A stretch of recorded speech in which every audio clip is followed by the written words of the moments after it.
Shalom bagi kita semuanya, salam sehat dan tetap bersukacita. Bapak Ibu, saudara-saudari yang dikasihi Tuhan Yesus, kita senantiasa mengandalkan Tuhan dalam perjalanan hidup kita. Secara khusus melalui ibadah pada malam hari ini, kita keluarga lepas keluarga senantiasa menaikkan pemujian penyembahan kita kepada Tuhan, supaya kehidupan kita senantiasa dikuatkan, diteguhkan di dalam pengajaran firman. Kita beroleh kekuatan Bapak Ibu, apapun situasi kehidupan kita, di dalam penyembahan penyembujian kepada Tuhan, kita senantiasa diberkati dan dikuatkan. Untuk itu Bapak Ibu yang kekasih, mari kita mendengarkan firman Tuhan, dan sebelumnya kita bersatu di dalam doa. Damai sejahtera dari Allah Bapa kita, yang melampaui segala akal dan pikiran manusia, itulah kiranya yang menuntun hati dan pikiran saudara sekalian di dalam Kristus Yesus Tuhan kita. Amin. Bapak Ibu, dalam ibadah keluarga kita pada malam hari ini, firman Tuhan yang menguatkan kita tertulis dari kitab Amsal pasal 17, yang dimulai dari ayat 17 sampai dengan ayat yang ke-20. Demikian firman Tuhan. Seorang sahabat menaruh kasih setiap waktu dan menjadi seorang saudara dalam kesukaran. Orang yang tidak berakal budi ialah dia yang membuat persetujuan yang menjadi penanggung bagi sesamanya. Siapa suka bertengkar, suka juga kepada pelanggaran.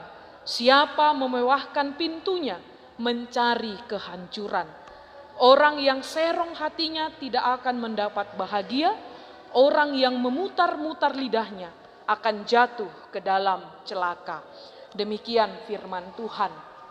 Jemaat yang dikasihi Tuhan, firman Tuhan yang menguatkan kita melalui ibadah pada malam hari ini disampaikan di dalam tuntunan tema bahwa sebagai orang-orang percaya, sebagai orang-orang gereja, orang-orang yang telah beroleh keselamatan di dalam Kristus, kita harus senantiasa membangun persekutuan yang saling mengasihi. Sekali lagi Bapak Ibu, tuntunan tema bagi kita sebagai orang-orang percaya, sebagai warga gereja, orang-orang yang diselamatkan Tuhan, yaitu kita harus senantiasa memberikan perhatian kita, memberikan upaya kita, supaya kita dapat membangun persekutuan yang saling mengasihi. Bapak Ibu yang kekasih, banyak orang Kristen yang beranggapan demikian. Saya tidak perlu ke gereja. Toh saya di rumah juga bisa beribadah. Toh saya di rumah juga bisa mendengarkan firman Tuhan. Uang saya juga bisa saya kirimkan kepada gereja-gereja tertentu. Atau sumbangan-sumbangan saya juga telah saya kirimkan kepada orang-orang yang membutuhkan.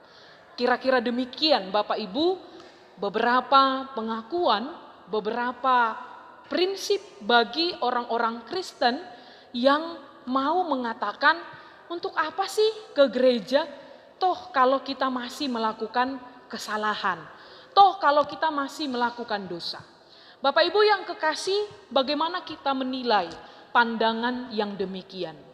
Bagaimana penilaian kita jika kita mendengarkan ada teman kita atau keluarga kita yang mengatakan, saya tidak perlu ke gereja, toh saya di rumah bisa beribadah, saya bisa mendengarkan firman, bahkan pengkhotbahnya terkenal, khotbahnya jauh lebih berapi-api.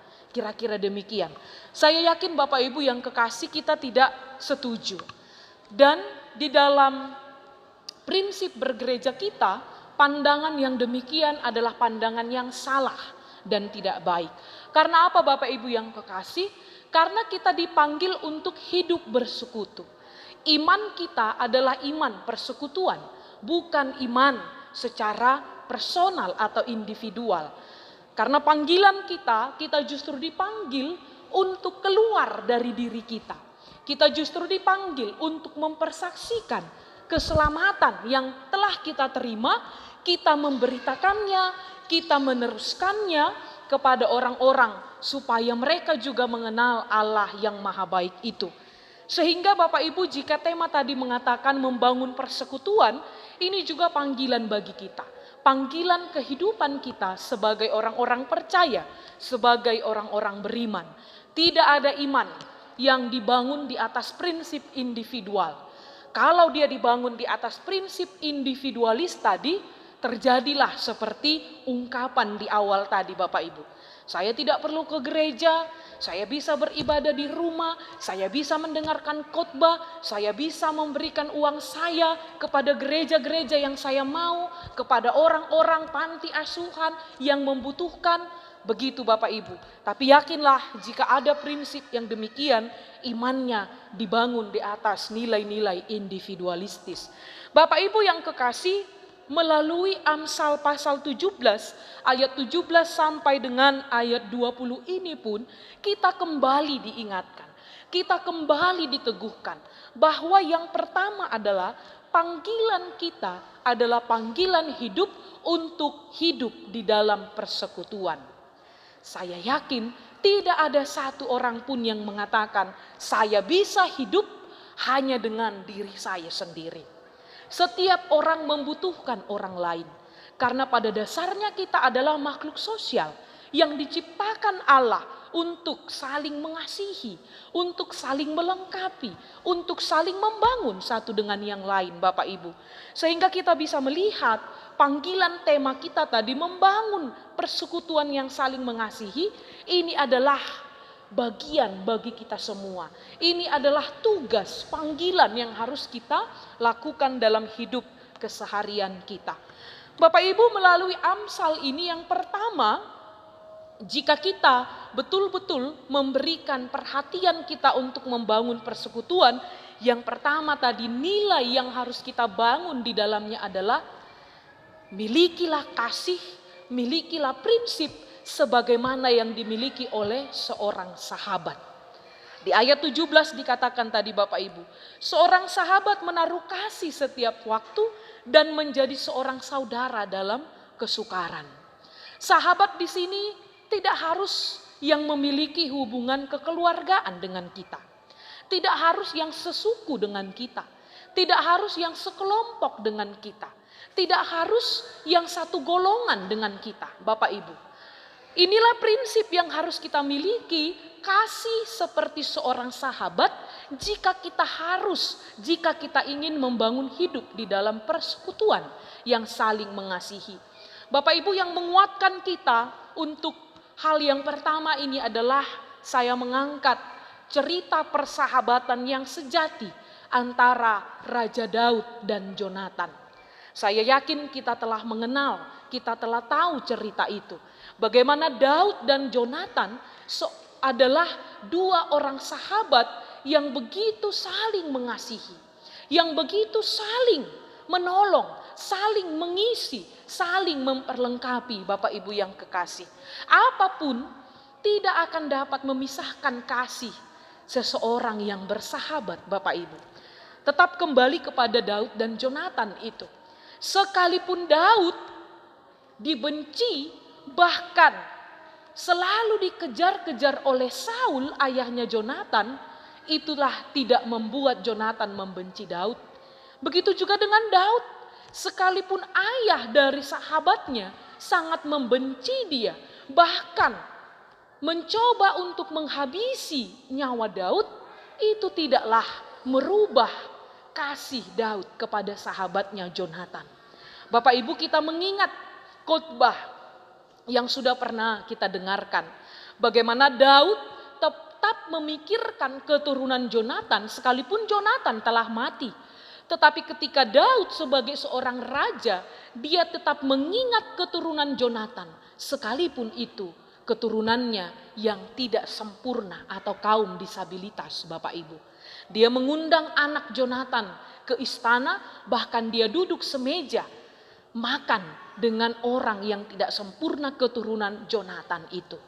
Demikianlah kasih yang harus kita miliki jika kita ingin membangun sebuah persekutuan. Kasih sebagai seorang sahabat. Bapak Ibu yang kekasih, Kristus juga datang ke dunia ini, dia bukan menganggap kita sebagai orang-orang yang harus dikasihaninya, dia bukan menganggap kita orang-orang yang harus ditolong, dia bukan menganggap kita orang-orang yang berada di bawah pengaruhnya, di bawah kuasanya Bapak Ibu yang kekasih, tetapi Yesus menganggap kita sebagai sahabatnya. Kasih seorang sahabat betul-betul kasih yang murni. Di dalam Yohanes 15 ayat 14 Bapak Ibu dikatakan bahwa Yesus itu sungguh mengasihi kita.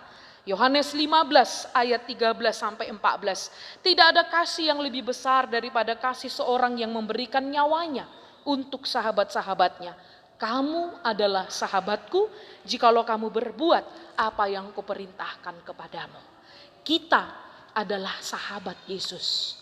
Kita adalah sahabat Yesus. Untuk itu Bapak Ibu, tidak ada alasan bagi kita untuk tidak bersahabat satu dengan yang lain.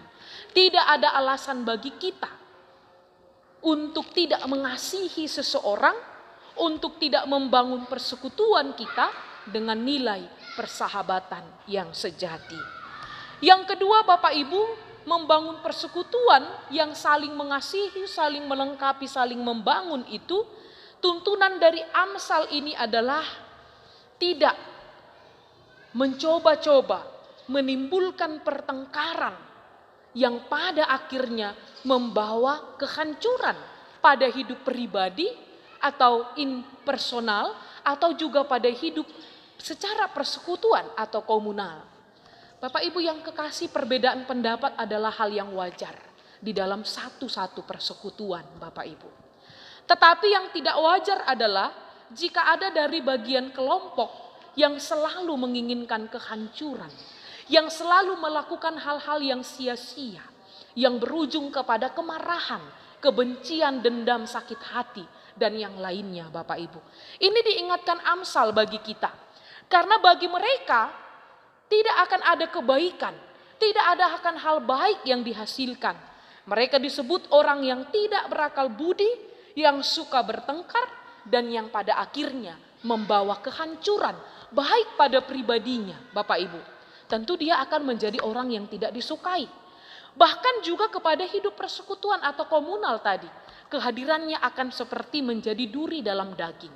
Jika dia tidak sungguh-sungguh berniat atau mengupayakan membangun hidupnya di dalam persekutuan yang mengikatnya.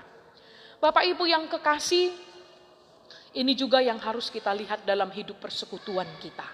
Di manakah posisi kita Bapak Ibu? Apakah kita sudah sungguh-sungguh membuat persekutuan kita sungguh-sungguh menjadi persekutuan yang saling mengasihi?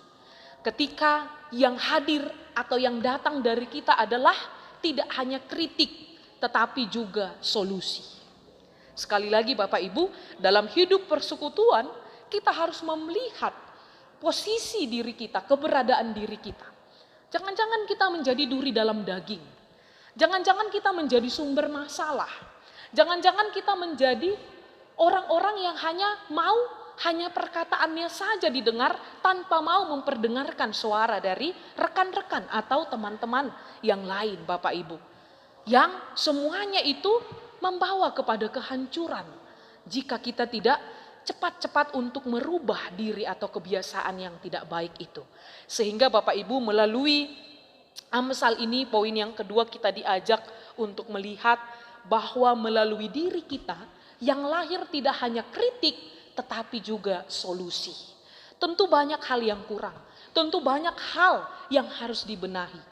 Tapi Bapak Ibu, jika semuanya saling mempersalahkan, tentu tidak ada kemajuan, tidak ada pembaharuan yang baik yang dihasilkan.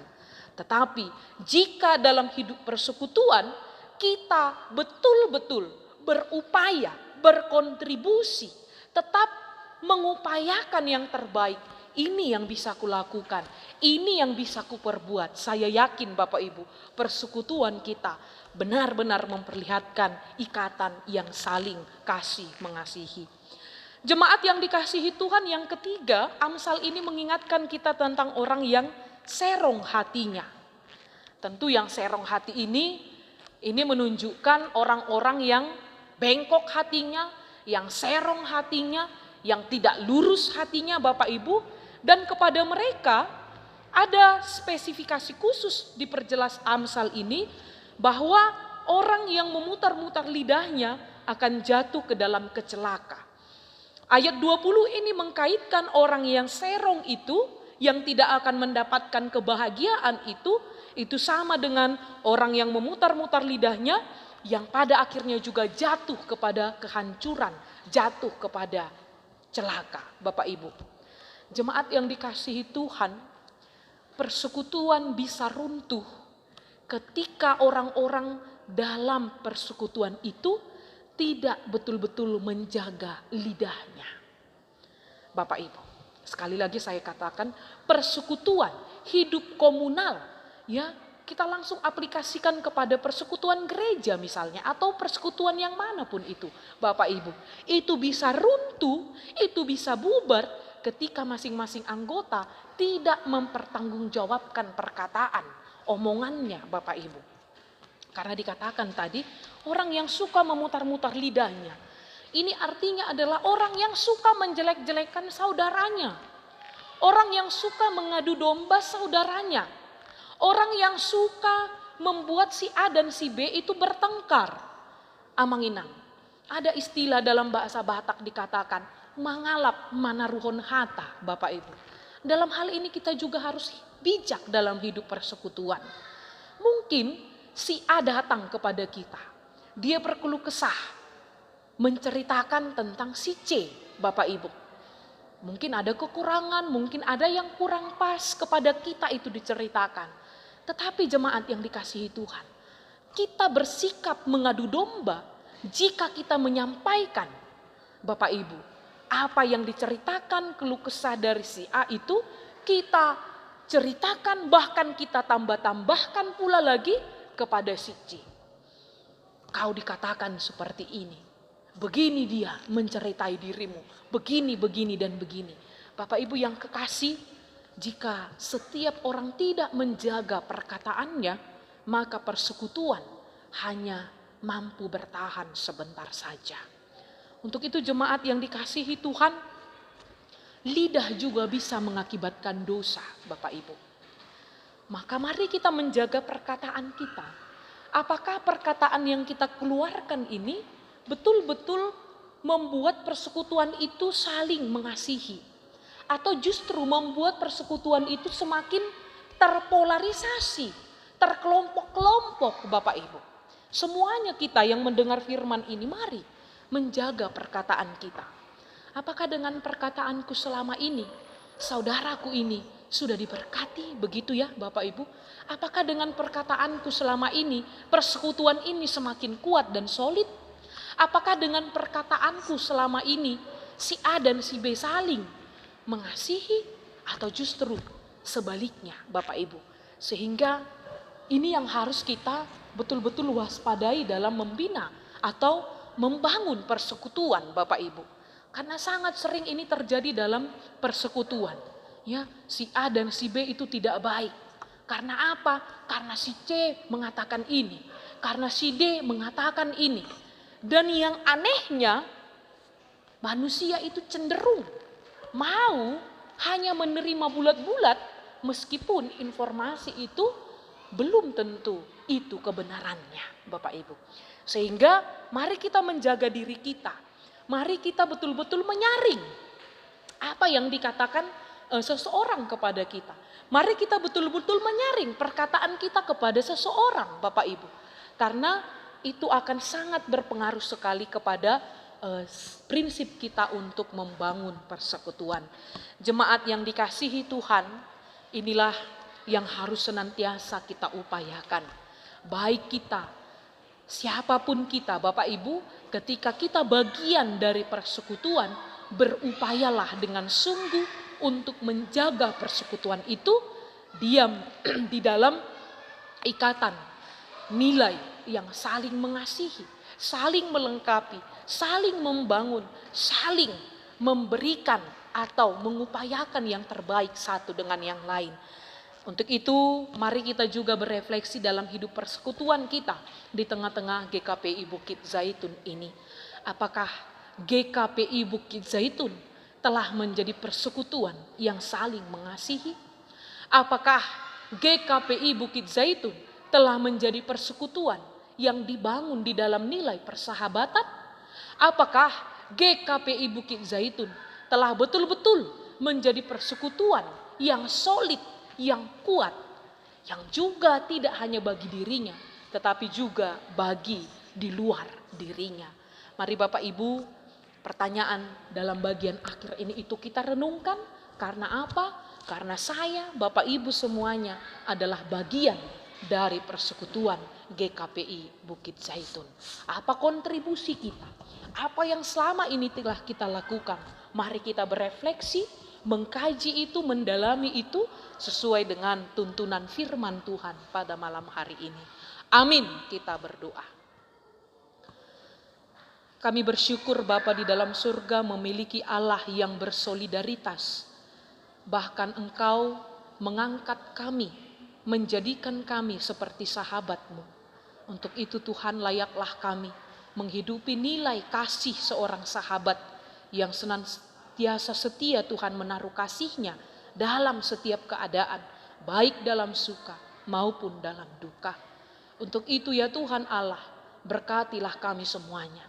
Berkatilah persekutuan gereja-Mu dimanapun berada, sehingga persekutuan gereja-Mu senantiasa memancarkan kasih yang tetap berdasar pada kasih Tuhan. Berkatilah semua orang yang mendengarkan firman ini. Berkati dalam hidup kesehariannya, pekerjaannya, rumah tangganya Tuhan. Apapun Tuhan yang dikerjakan, Tuhan senantiasa memberkati. Terima kasih Bapa di dalam surga. Hanya di dalam Kristus kami berdoa dan bersyukur. Amin.